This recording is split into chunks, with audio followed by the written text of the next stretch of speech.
Welcome, everyone. Thank you so much for joining us today for a Vision-sponsored webinar. The topic is linking your IEP goals to state and other standards.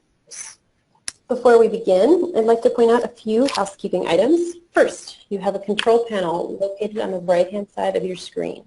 The orange arrow top left allows you to hide or expand this control panel. The round blue button allows you to move to full screen mode and back. Your control panel also has audio options. You are able to listen to the audio portion of this webinar through either your computer speakers or your telephone. Since we are recording today's session, all lines have automatically been muted. Next, please note that you have the ability to adjust the way the items on your screen appear. Use the layout drop-down at the top left of your monitor to make adjustments to your preference. To participate in the questions segment of this webinar, please type your question in the question box on your control panel and click Send. Please feel free to send in questions at any time. We'll be moderating throughout the duration of the webinar. Also, please note that we have the PowerPoint slides available for you to download during the presentation. You can find this on your control panel under the Handout section. With that said, I'm so happy to introduce our presenter for today, Dr. Mark Shinn. Take it away, Mark. Okay, thank you, everybody. Thank you for joining me on at least somewhat sunny but chilly afternoon here in Chicago. I'm going to be trying to cover some things that have been kind of a point of consternation in some schools and states in the last probably 4 to 5 months that at one level present schools with a feeling of some risk in terms of how they're engaging in some best practices right now. But I actually view this as a tremendous opportunity to advance the most solvable problem we have in the field of special education forward, which is the quality of our IEPs, our frequent progress monitoring capacity, and then our ability to revise an IEP when the student is not making progress. So it's sort of kind of high risk, but potentially high gain in some of the recent changes coming out of Washington, D.C., and I hope I can communicate some concepts that I think might be a little complex. This is my first time through trying to put this together in terms of trying to communicate, so I hope you'll bear with me because I tend to learn from the mistakes that I make the first time. So I've entitled this thing Standards Aligned IEP Goals, solutions to a problematic practice scenario. When I say problematic, I think we've known for 30-some years that most of our IEP goals still are not defensible. Our progress monitoring practices are still tied to a lot of informal observations and not much systematic. And potential changes in Washington may actually increase the likelihood that we don't get much progress. On the other hand, I remain a naive optimist, idealistic to the great degree that we really have an opportunity to take advantage of this scenario and do something really well. So let's take care of some things fairly quickly. Do take a look. The handouts are downloadable. I'm going to also show you how to access the original memo if you do not have it from OSERs and some other reading materials that might be useful. Okay, so accessing material. I know that the materials are posted on Ames Web in some place, shape, or form, but I also make them accessible on my website, which is a not-for-fee, personal use only, firstname-lastname.org. There's a set of instructions. All of these are in the handouts for you. I've tried to do a little bit of reorganizing to make the presentations and Ames Web stuff come out more prominently on my website. If you try it, please give me some feedback and see if you find it easier to use. Okay, so I'm not going to go through this part. Basically, downloads, follow the instructions. I'm also not going to go through my disclosure statement. This is just something I think is good standard practice so people can be transparent. I encourage you to ask anybody who's doing any work with you, consulting or presentations, to have them show their own disclosure statement. It just makes it a little easier for everyone. Okay, so I think some of you may know that my background is in progress monitoring and screening of basic skills, particularly with respect to curriculum-based measurement, which is kind of a cornerstone of Ames Web from the very get-go. I was one of 6 members of the National Technical Review Panel. The U.S. Department of Ed at least saw me of having some expertise that might help them develop these standards for progress monitoring and tools. I did that for 4 years. And then most of my work in writing has been around use of progress monitoring and screening data in a multi-tier system of support, RTI, etc. And that goes anywhere from basic technical adequacy to different kinds of decision making. So I'm not going to belabor that. In the handouts, you can just see some personal creds with respect to what I've been doing now at National Louis. I was at the University of Oregon and some other things that I really don't want to spend much time on, but you know, every once in a while people say, well, where does this guy get some of his opinions and ideas from? They're almost always not mine. I hope I'm a kind of a learned person and learn from others. So let's cover stuff. Okay, I'm not sure everyone has read this OSER's memo. This is a letter that came out in November 2015 from the Office of Special Ed Rehabilitation Services. Our U.S. Department of Ed Office of Special Ed Programs and OSER's have been just tremendous over a 35, 40-year period in advocacy and services for kids with disabilities, kids and families. And they're trying to always move the dial forward with respect to high standards and trying to get the best for kids that often have been left behind. This memo came out, and within 2-3 days I had 2 calls from the state departments of ed asking how they could meet the kind of guidelines that have been established. And what some of these big messages are, and again you can see the original document and the handouts on my website, is this statement that really got a little some people freaked out. IEP goals must be aligned with grade level content standards for all children with disabilities. IEP goals must be aligned with grade level content standards for all children with disabilities. There's a rationale for that. I've just selected parts of this memo because you can read it on your own. But the IEP for a child with a disability, regardless of nature or severity, is designed to give child access to the general curriculum. Okay, everybody's been, I think, familiar with that for a long time. But here's the caveat based on the state's academic content standards for the grade in which the child is enrolled. In other words, if you got a 3rd grade student with a disability, you'd be expected to have that IEP aligned to 3rd grade content standards, and that presents some opportunities and some challenges. Now, one of my other quotes I think is a really good one, again around the notion that they are aligned with academic content standards for the grade in which the child is enrolled. The caveat, though, is this alignment, however, must guide but not replace individual decision making. So I'm not quite sure what that means. Does that mean you have to, or that does mean you don't have to? But I think what this does is it gives us some discretion to be able to do some things that I think that will improve practice. So what are your thoughts on this stuff? If I had more time, I'd really like to be able to hear, have you read this memo? Are you talking about this memo? Are you aligning your IEP goals right now to grade level standards? Okay, some states have been aligned, their IEP goals have been aligned to standards in the past. There's some language like that in Illinois that I'm comfortable with, but now we're talking about grade level standards. Is it even possible to write goals that align to grade level standards? What do you think? If so, is it possible to monitor progress?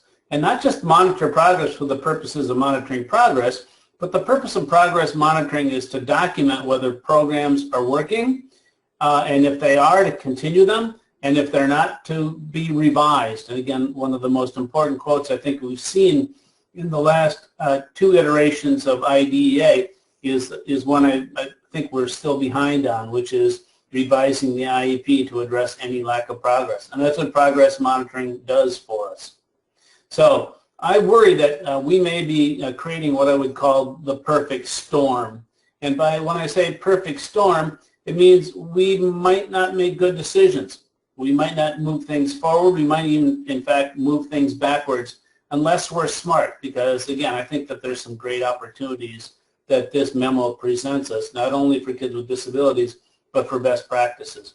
So here's one of these overarching ideas in this memo, okay, that we need to hold kids with disabilities to high standards. And boy, do I believe in high expectations and high standards for every kid, and particularly kids with disabilities. So, you know, but here's one of the things is I know and believe there's actually a research-based technology that was developed from U.S. Department of Ed Office of Special Ed program funds, 30-plus years of research funded by OSEP, that with a little tweaking, we can actually do a good job of aligning ourselves with the guidelines of this memo. But without paying attention, I'm worried that we will lose some of the sound IEP goals and progress monitoring practices that have been promoted by the OSEP-funded centers and projects over the last 30 years. And I worry that we might do things like subject kids that are already discrepant to frequent progress monitoring practices in grade-level materials that are just way beyond their present level of performance. They may actually discourage students, may discourage teachers, and be insensitive to intervention effects. See, we want to be able to detect change. We want to be able to implement good practice. We want to be able to do some things that are really, really, really important. So here's my big ideas for today. The memo is intended to communicate that IEP teams have high expectations for kids with disabilities. That's a good thing. Compliance, a compliance focus could replace what I call lousy goals that we've had now with too many cases, with even other lousy goals that don't lead to progress monitoring. The state of the art in terms of IEPs and progress monitoring is not particularly good. It should be better. And we don't want to make it not only not any better, but potentially worse. So let's be smart. We tend to place more emphasis on whether a kid is or is not a kid with a disability, and we've tended to spend less time on the IEP goals and frequent progress monitoring. And I'm going to argue that these are the critical components of the IEP because they're supposed to protect kids with disabilities from us and ensure that kids who have the potential downsides of special ed receive the benefits and that they outweigh the risks. And I want to spend just a couple minutes on that.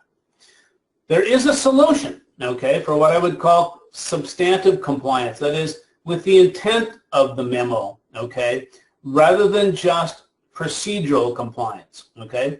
Are we doing the right thing, or are we doing the thing because it's required? I think we can actually do both. I think we can actually make for better IEPs and better frequent progress monitoring. And of course, AIMSweb is just perfect for that. They're aligned empirically to standards, okay? So the measures, especially the key cornerstone indicators, are clearly aligned, content valid with respect to some of the key Common Core state standards. So this is entirely possible. And here's what else is, I think, is doubly unique for AIMSweb in curriculum-based measurement, is that the criteria for what we call the acceptable performance, or CAP, okay? How do you determine what defines success for a student?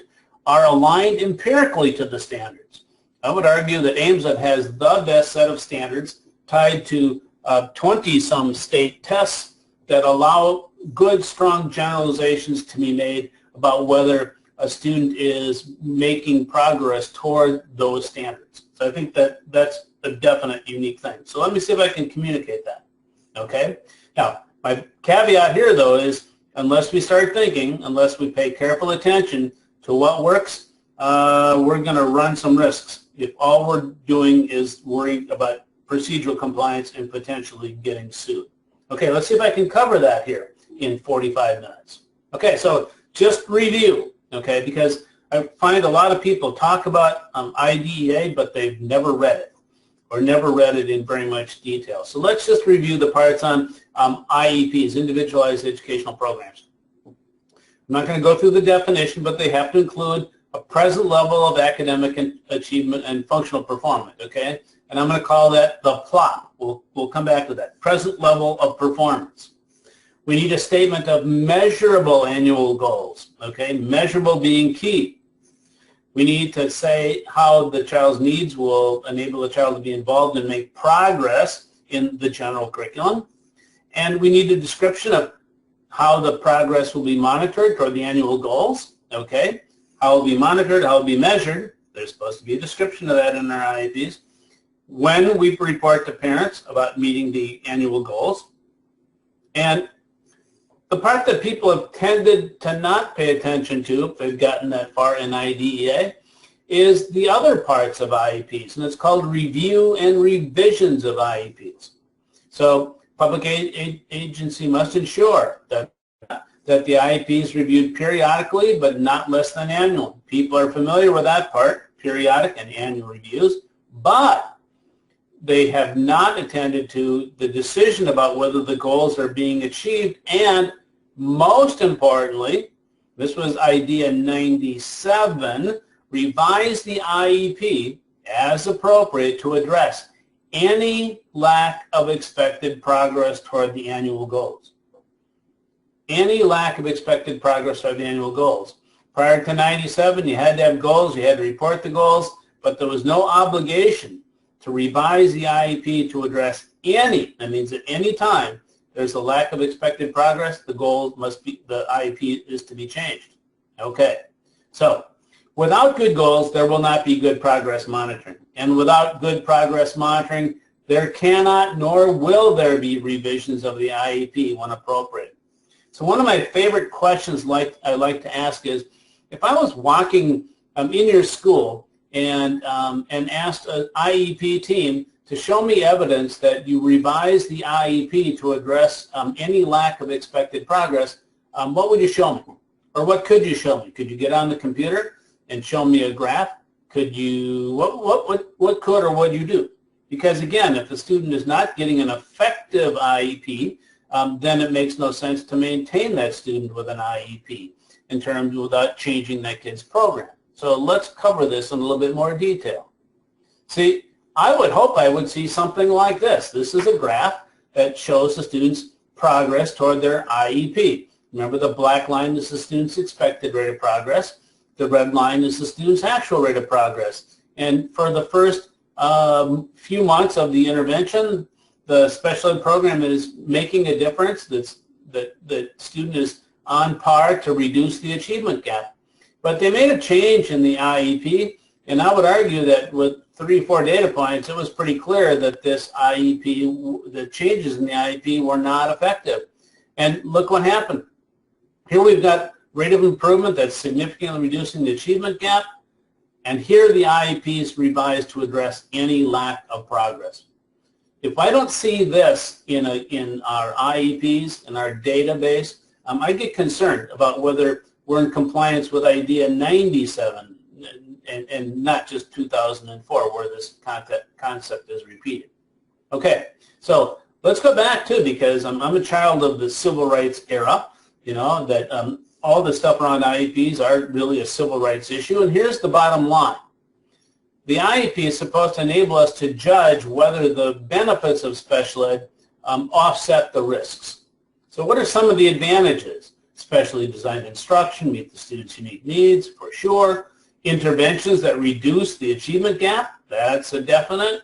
Required parental engagement and reporting, including progress. These are all really desirable things that protect kids. They're also designed to protect kids from some of these things. Potential loss of freedom of association, the ability to spend time with kids without disabilities, okay, to be educated in the least restrictive environment. They're also designed to protect students from undue stigmatization. And so we look at the goals that are written and the program provided, and we're supposed to judge, are things balanced towards the benefits and not towards the disadvantages. So let me give you an example. Let's take and judge 2 instances. Let's consider a student who's in 4th grade, has a label of specific learning disabilities, and when you determine their present level of performance is 1st grade. Let's say the IEP goal looks something like this. In 1 year, the student will read grade 1 material successfully. Well, they read grade 1 material successfully now. Small group instruction, 3 times a week for 15 minutes each. Would you judge that to be a specially designed program that meets that student's unique needs and offsets the benefits or the negative attributes of special ed? I think pretty much everyone I meet would say no. Well, let's judge this. Let's take the same student, present level performance in grade 1, and now the IEP team says they want that student to read grade 3 materials successfully in 1 year. In other words, that gap would be pretty significantly reduced. The intervention will be small group instructions, 5 days a week, and for 75 minutes each day. Now I think we start to say that the potential benefits of special ed offset the risks. But without clear goals, we cannot adequately judge whether the program is worth getting, what it's intended to do. And I learned this phrase that goes something like this: the goals we write for kids drive the intensity of intervention. In other words, if we expect a student to improve more, the adults have to deliver more in terms of the intervention. That's why this process is such an important civil rights issue.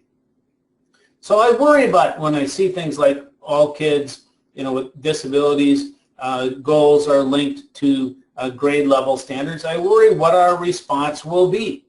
Will we end up with this sort of perfect storm where we actually don't get any better at reducing the research to practice gap, but actually make it even greater in our attempt to be strong advocates for high expectations for kids?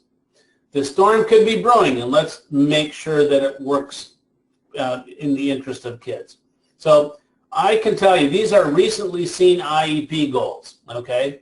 I see these things all the time. Look, a series of short-term objectives, very discrete skills, decoding words with long vowel syllable patterns, tell me what that is, with a criteria of 80%. And how do we monitor progress? Well, we observe. And when do we do it? At the end of the grading period. This is not good practice. This is not good practice. Decoding these goals, reduce, decode words at 80%, documented observation, grading period, decode words with inflected endings, oh my goodness. This is state of practice in 2016. We can do much better than that. But what will happen if we determine, instead of writing goals like that, we write our goals aligned to state standards? Well, we could take one set of state standards. We could take the Common Core state standards, which I think lay out fairly clearly a set of things we would like all kids to do.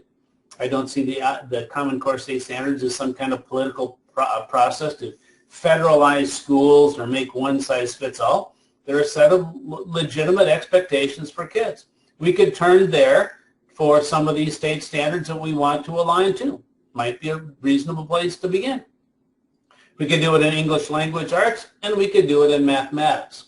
So as we think about how we might go about this process, it makes sense, right? Standards, grade level, increase expectations, reduce the achievement gap, all that makes a ton of sense. But which of these grade level standards would teams select? And I just took the general broad standards, and I'm not going to read them, but you can see that they lay them out in terms of, key ideas in detail by grades, craft and structure, integration of knowledge and ideas, range of reading and level of text complexity. They do this by grades, and we could go to this list and write goals, couldn't we? Just like we go to lists of standards right now, and we write things like blah, blah, blah, blah, blah. So let's take a look and apply this to a real kid. This is a 4th grade student, and when we do a survey level assessment, we would like this student to be successful in grade 4 material, right? Remember, if you're familiar with standard box and whisker charts, the box represents average. The line below indicates bottom quarter, and below that line would be a performance at the below the 10th percentile. Well, this 4th grade student, compared to other 4th graders, is definitely in the lowest 10%. We give them the benchmark passages from grade 3 material, and they do about the same, not very good, discrepant from 3rd graders. And I would say the student's present level of performance goes something like this. This student reads grade 2 material as well as a beginning of the year grade 2 student. Okay, if we're writing a goal for the student, what would we write? Would we write all those things that end in 80%? 7, 8, 9, 10, 11, 12, 13, 14, 15 goals in reading that all end in 80% and all are measured by observation and reported at the end of the term? I sure hope the heck not, because the irony is curriculum-based measurement was designed to give teachers, special ed teachers in particular, a set of strategies for writing IEP goals and doing progress monitoring. What would we do in a case like this? Well, if we wanted to align to state standards, which of the standards might people select? Let's go to some of the grade 4 Common Core state standards. Let's say we want the student to details and examples in text when explaining what the text says and drawing inferences from text. Okay, that's not an unreasonable goal for kids, but how would we measure this? And how would we define success? Like 80% of something that we're trying to measure? What about this one? Determine the meaning of words and phrases as used in text that allude to significant characters, blah, blah, blah, blah, blah. How would we measure that? And would we use that old 80% again? What about identify connections between text of the story or drama and visual and oral, identifying reach? Oh my goodness, how would we do that? 80% again? And then even this one, by the end of the year, read and comprehend literature, including stories and poetry, in the grades 4 or 5 text complexity band, okay, with scaffolding. How would we measure that? Well, it's a little bit easier for me, but would we use an 80% criteria for that too? So I worry that what we will do is end up replacing goals like this with goals that you saw on the previous page. That will just substitute one set of goals for another set of goals and not monitor progress and revise the IEP. See, what this looks like is that we would measure a very specific set of skills. We'd have to make new tests. We'd have to establish a criteria that's scientifically unsound, like 80%, or low-level performance, and 80% is dreadful, which makes it impossible to determine the expected rate of improvement or progress, which means, in other words, what's called a mastery monitoring approach. And that's not how good progress monitoring in basic skills takes place. This is an old way of thinking that has not really worked out very well. So let's not replace one mastery monitoring system with another one. Let's see if we can do better than that, because we have the technology to be able to do that. Okay, so we have heard for a long period of time about how these kinds of mastery measurement, mastery monitoring frameworks work. Here's what it does. It generates lengthy, unmanageable documents and onerous paperwork. This is from 2002 testimony at the President's Commission on Special Ed Excellence. Lynn and Doug Fuchs, two of our nation's leading special ed and educational researchers, this was their testimony, that this is what those kinds of frameworks do. They have long lists of short-term objectives, and although they look like they can be used for monitoring progress, they fail to be able to do so. And here's the big bottom line. These things at best promote procedural compliance without helping us determine whether students are learning or helping us judge whether the programs are effective. Let's not replace one bad system with another. We can do better than that. Now, for a student who's in 4th grade, whose present level performance is grade 2, that might make a little bit of sense to write goals on grade level standards and monitor progress. But what about a student whose performance is like this? This is a 6th grade student who's expected to be successful in grade 6 material, but their present level of performance is actually grade 2. So in other words, being a couple years behind translates into 3 or 4 years behind. How would we write goals for this student if they were linked solely to grade level standards? Let's see. Here's some. We could have the student cite textual evidence to support analysis of what the text says explicitly, as well as inferences. This 6th grade student has difficulty navigating 2nd grade text. Determining the meaning of words and phrases, including figurative and connotative. Anybody in the audience discriminate between figurative and connotative meanings? Let's see. I think this kid doesn't read very well. Compare and contrast texts in different forms or genres. The student might be able to compare and contrast, but my bet is the kid can't read them. By the end of the year, read and comprehend literature. Read and comprehend literature in the grade 6 text complexity band proficiently. That seems a little unrealistic for a student like this. So what do? Are we going to just do what I call switch deck chairs on the Titanic, where we substitute one set of mastery monitoring objectives with another? Or can we really use this as an opportunity to move the dial forward into best practice? I think it presents another opportunity to do the right thing and to do really good work, make the job of IEP teams more simple, and enable us to get actually better outcomes. So, this is another one of my favorite quotes. Let's not switch deck chairs on the Titanic, because we know what that system looks like. This is from Barbara Bateman, former special education professor at the University of Oregon and a law degree by training. Most IEPs are horrendously burdensome to teachers, nearly useless to parents. Many, if not most, of the goals and objectives could be measured if one tried, and all too often no effort is actually made to assess the child's progress. When you sit down and say the method of assessment is observation, and when you sit down and say the reporting period is at the end of the grading period, that's clear and obvious evidence that we're not taking IEP goals seriously and we're making little or no effort to monitor progress. So we're not going to shift deck chairs. We're actually going to use a better or best practices approach and be procedurally compliant as well as substantively compliant. How can we do that? Okay, so let's start here. Let's do good. And when I say good, let's see if we can move towards what we know in terms of practices for the past 35 years in writing better goals and monitoring progress. How can we do that? First, let's start with scientifically sound progress monitoring tests.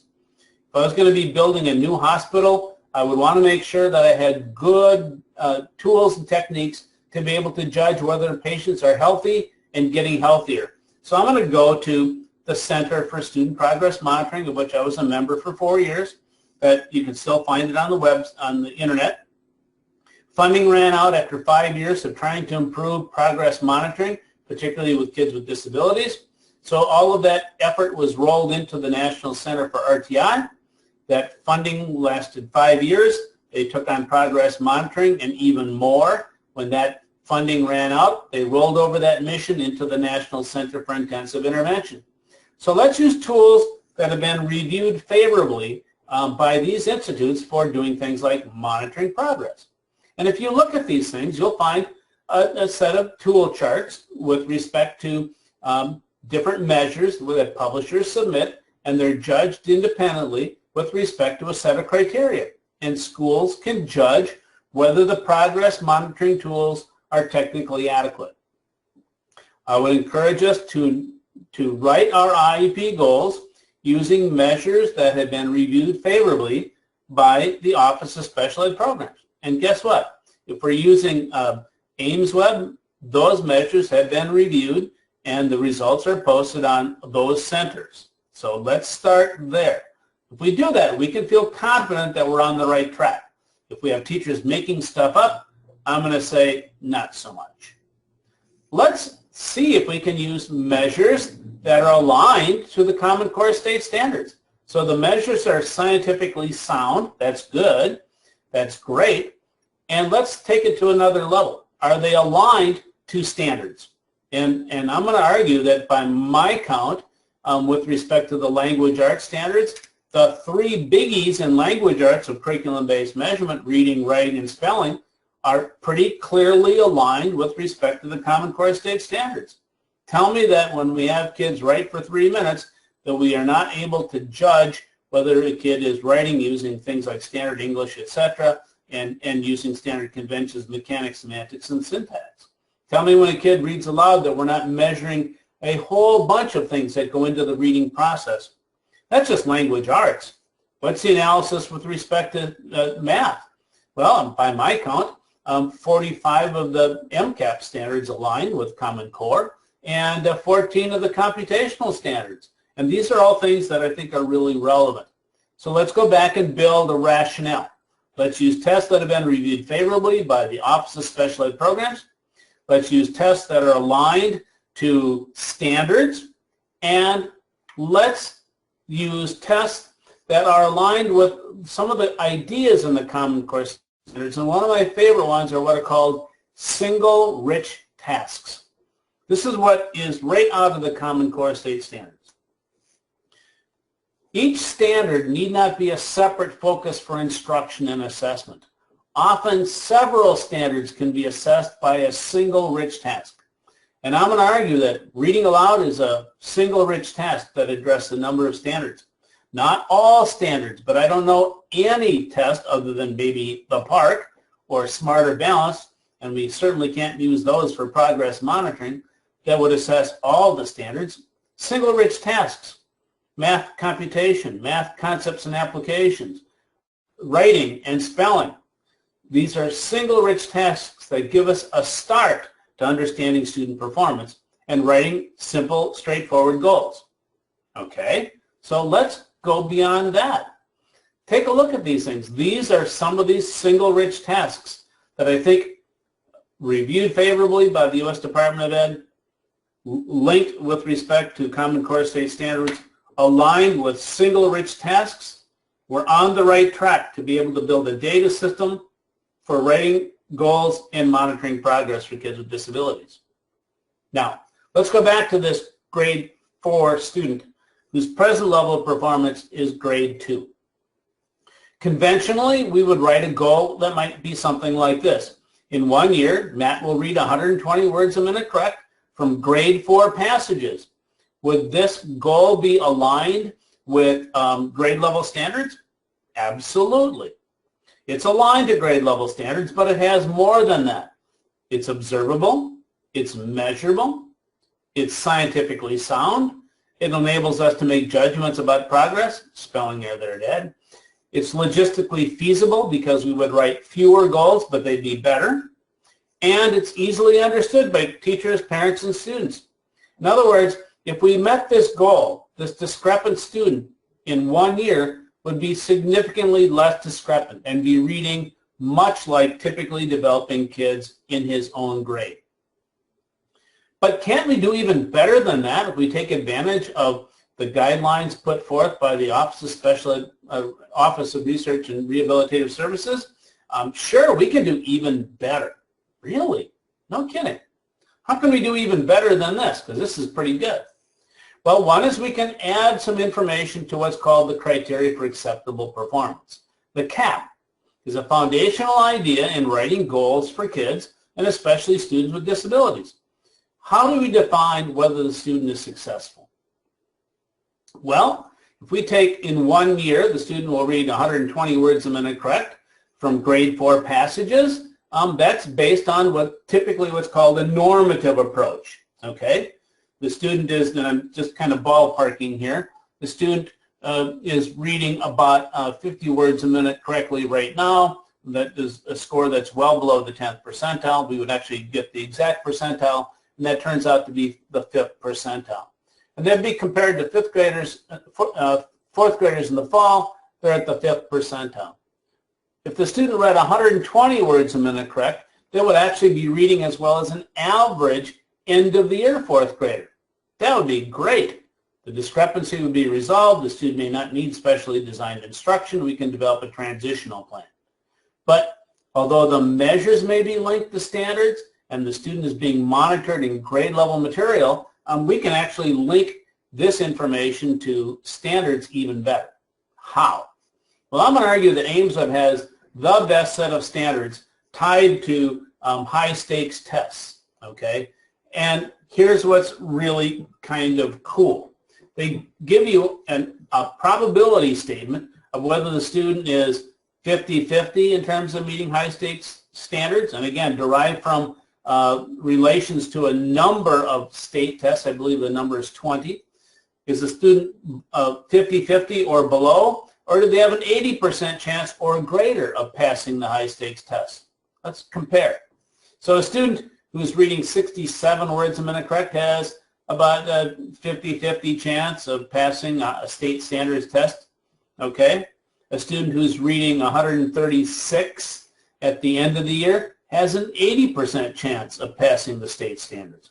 So we can add this information to help us understand the cap for a student with a disability. What do I mean by that? Okay, so normatively, that student's goal for the 4th grade would be something like this.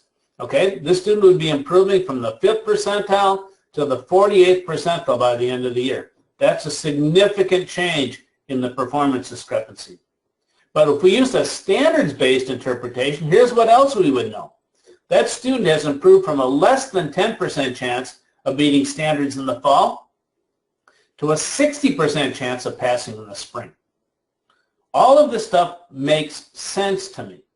We're linking up in a number of ways to state standards.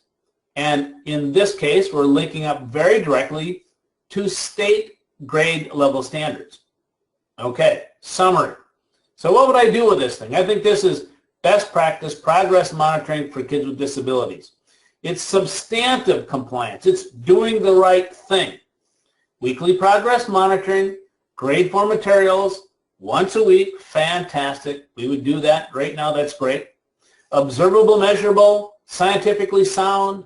We can look at the OSEP centers. We can look at Journal of Special Ed, the Journal of Exceptional Children. We can look at these things and say, hey, we're doing what they recommend. But here's what else we can do. We can say that we have linked to grade level standards to meet the procedural requirements expressed in that memo of November. Why? Remember, the measures are single rich tasks that are aligned to the Common Core, and we're monitoring progress in grade level materials. We know that our criteria for acceptable performance is related to the likelihood of passing a standards-based test. Wow. I think we're doing okay. What about you? We can align more clearly, more directly to grade level state standards in circumstances like this. And in fact, I would argue this would be a major step up from what we're doing right now.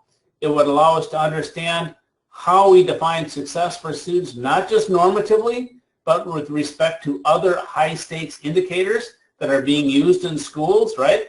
We're all being judged by the percent of kids that are being judged as meets or exceeds basic standards. Makes a ton of sense to me. Now, there's a but in here. Would we do the same thing for a student with this severe discrepancy? Remember, that previous example was a student in grade 4 who's somewhat discrepant, not trivially, but pretty significantly. Well, this student in grade 6 whose present level performance in grade 2, that's significantly discrepant. Would one size fits all in our goal setting process if we want to be substantively compliant and procedurally compliant? I think we need to think just a little bit differently. So here's where we'd expect this grade 6 student to be. Here's the student's present level of performance.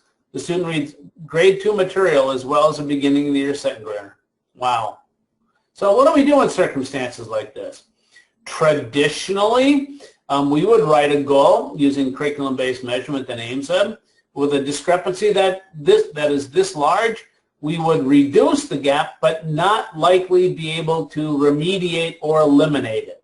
So if a student who is successful in grade 2 material could be successful in grade 5 material at the end of 1 year and the expiration of the IEP, that would be a pretty significant reduction in the discrepancy. Okay, that makes sense. That's how we've done that. But what does this mean in terms of procedural compliance? Let's say we wrote a goal that the student would read 115 words a minute correct from a grade 5 standard reading passage. This is good practice. Advantage, it's observable, measurable, scientifically sound. It enables judgments to be made about progress. It's logistically feasible. It's easy to do. And it's easily understood. Hey, look, your child is expected to be proficient in grade 6. They're currently successful in grade 2. 1 year from now, we're going to significantly reduce that achievement gap. Your child will be able to read grade 5 material. That's much, much, much better. It reduces the performance discrepancy. Now, here's the but. But it's not aligned to grade level standards. This good practice could be seen as, well, wait a minute, we can't do that. It's not aligned to grade level standards. Let's not do this at all. Let's go back and do all that other stuff. No, let's make this system work for kids and work for teachers. How do we do that? So let's write the goal at grade level. Oh, let's see, what would that mean? Well, we would say it's aligned to grade level standards. Okay, let's have the student be successful in grade 6. Okay, it's aligned. It's observable. It's measurable. It's scientifically sound, sort of. Because when I say sort of, it's more difficult to make judgments about progress. And I'm going to say that material may not be sensitive to change. I would argue that that's like trying to judge whether you're losing weight if your scale is set up in 10-pound increments. You'd have to lose a lot of weight to show a change in your scale. And I would argue that if the material is too difficult, it might be the same thing with kids in reading or math or spelling or writing. Okay, so we could do this a simple way, just write the goal in grade 6, but it comes with some costs. It's logistically feasible. I mean, I could monitor progress once a week in grade 6 material. I could do that.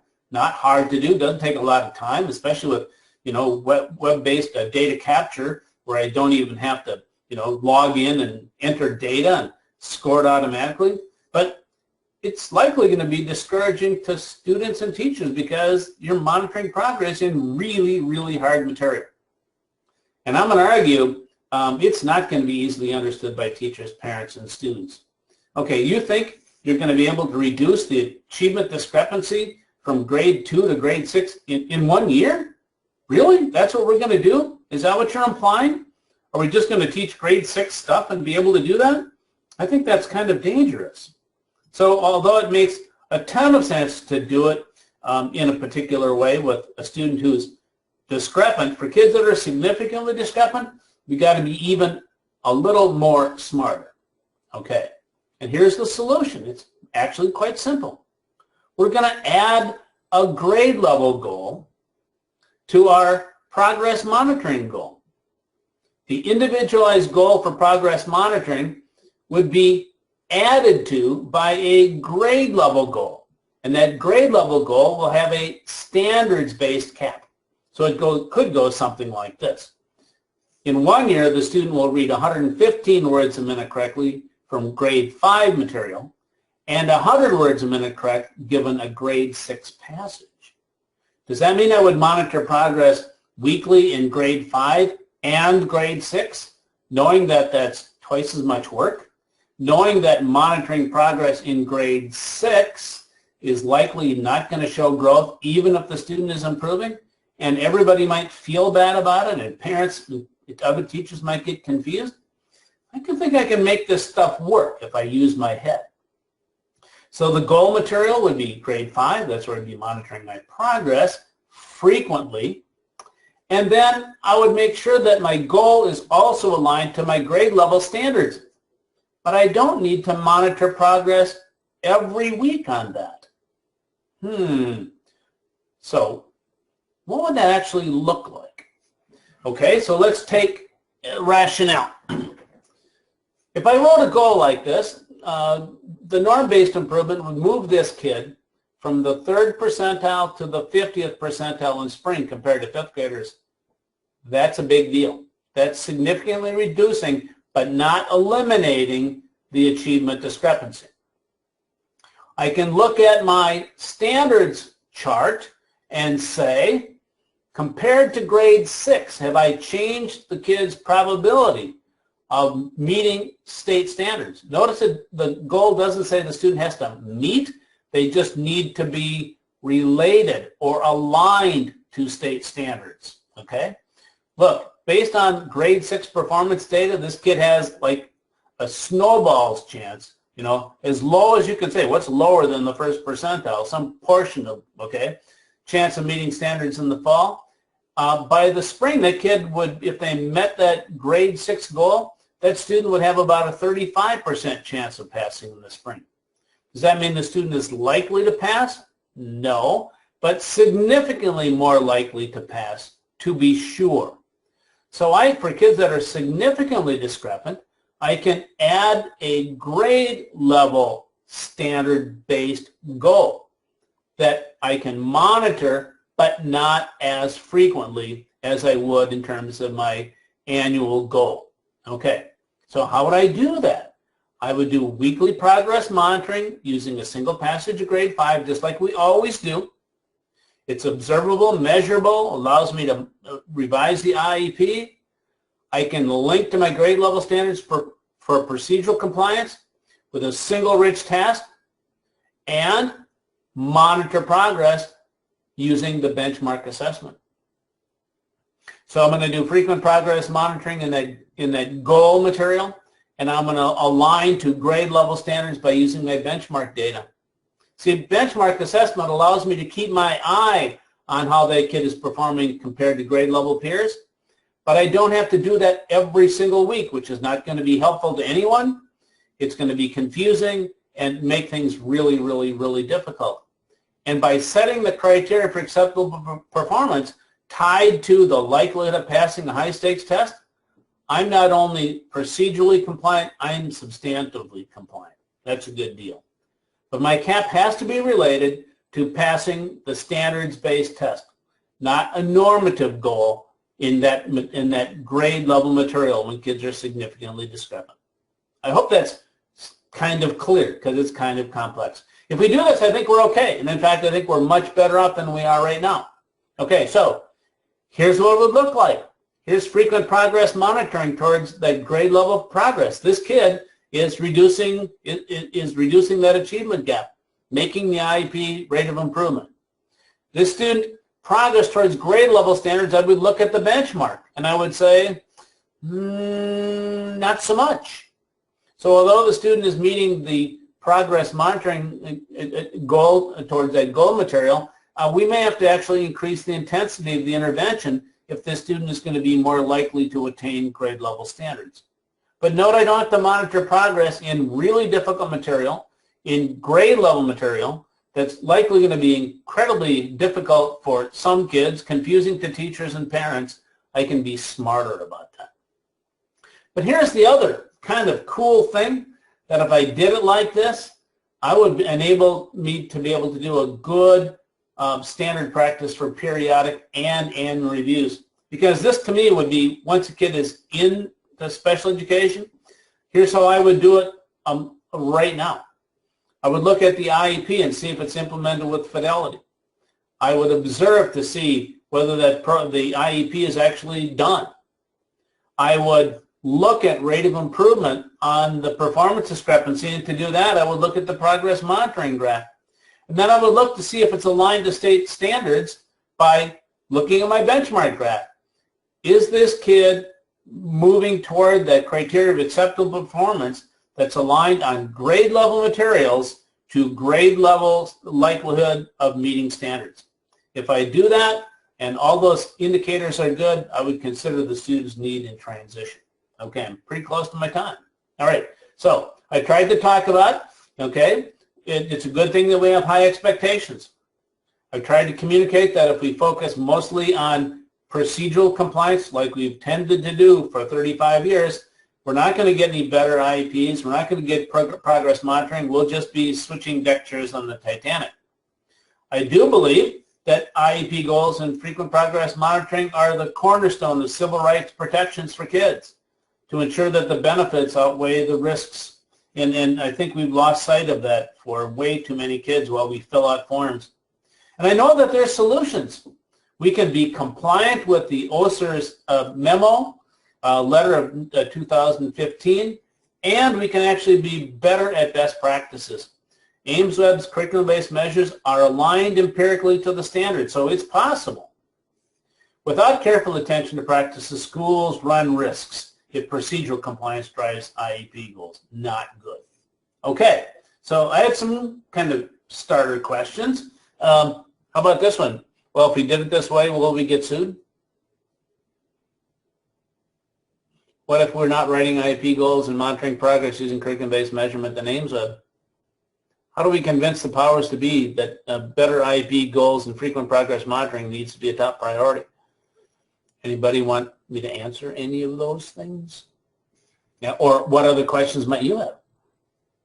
We did have several I questions. hope this content has not been too dense for an hour. Thank you, Dr. Shinn. There are a lot of questions requesting examples of a high school student that might be discrepant or significantly below grade level, and what to do about setting goals for them. Could you speak a little on that? Yeah, so I didn't quite get the first part of it. Can you repeat the question? Yes. We have a lot of questions coming in about giving an example that has a high school student who is significantly below grade level, and what you might recommend. For example, a ninth grade student who's reading at a first grade level. How would you approach that situation? Okay, so and I would approach it mostly the same way. When I say mostly the same way, when we get into, again, this is the topic for how we use screening and progress monitoring data with high school students, we actually need to shift from a clear emphasis on a normative approach, which is very, very helpful as a primary tool for decision making, K through 8. Once we get into grade 9s through 12, we have to use a real standards-based, okay? And I'm going to argue it goes something like this. We would write a frequent progress monitoring for that goal that would significantly reduce the achievement gap, okay, just like we would do with that grade 6 student. Okay, so let's say the student's present level of performance was grade 2, they're in grade 9. We might say that a defensible goal would be to have that student to be being successful in grades 4 or grade 5. Okay, that would reduce the achievement gap, but it's really, really big. Now, would that be aligned to grade level standards? Definitely not. But I would argue that when you get into we would not be aligning with grade level standards. We should be aligning to minimum basic skill standards. It's a topic I've done in a couple other webinars. There's a book chapter in the RTI handbook for Amanda Vanderheiden and Shane Jimerson and Matt Burns have put together that I wrote a chapter for that goes into this in more detail. But let's say we defined, we wanted the student to be proficient minimum basic skills as end of grade 7. What I would do for this student would be frequent progress monitoring weekly in the goal material that reduces the achievement gap. Let's say it was grade 5. And I would 3 times a year, aligned with my periodic and annual reviews, I would basically benchmark that student against a end of grade 7 standard. Okay? Now, would somebody come in and say, but you're not aligned to grade level standards for this kid? I'd tell me what, yeah, if someone would have that level of sophistication, we'd have a great conversation. Right now, our high school IEPs, frequent progress monitoring, service delivery, really needs to be rethunk, okay? And it starts with what do we define as a standards-based approach to defining success? So that's probably an overly complicated answer to a really important question. I think we have time for one more question. We are trying to align goals, but get caught in just restating grade level standards. So if they are able to work on grade level standards, do they need an IEP goal in this area? What does alignment mean exactly? I get this. Yeah, exactly. So, yeah, and align, it's kind of like the same thing with what does access mean? You know, when we talk about access to general curriculum, it's the same issue. What does that mean, access? Does access mean instruction in? Well, that would be kind of crazy, wouldn't it? That we have to instruct kids in grade level material even though they are not even close to being able to do it? What about alignment? And here's where I think we would be talking about, you know, changing deck chairs on the Titanic. One set of lousy goals that are designed for procedural compliance that don't lead to progress monitoring to another standards, grade level standards aligned set of goals that, again, will not lead to high-quality progress monitoring and not help anybody. So I've tried to provide an alternative, a good best practice scenario that legitimately, if I were to go to a hearing, I could sit down and say, tell me how these are aligned to grade level standards. I can say we start with tools that are favorably reviewed for progress monitoring, especially for IEPs. We use tools that have content validity to the Common Core State standards. We use tools that are representative of the kinds of things that the Common Core standards talk about as single rich tasks.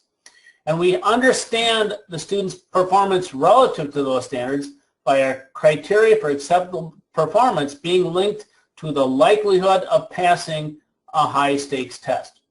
Now, that means like I would write sort of like one goal in reading, not 23 different little itsy bitsy things that we would say are aligned to standards. That would be solely procedural compliance. Solely procedural compliance. We can be procedurally compliant, logistically feasible, and substantively compliant.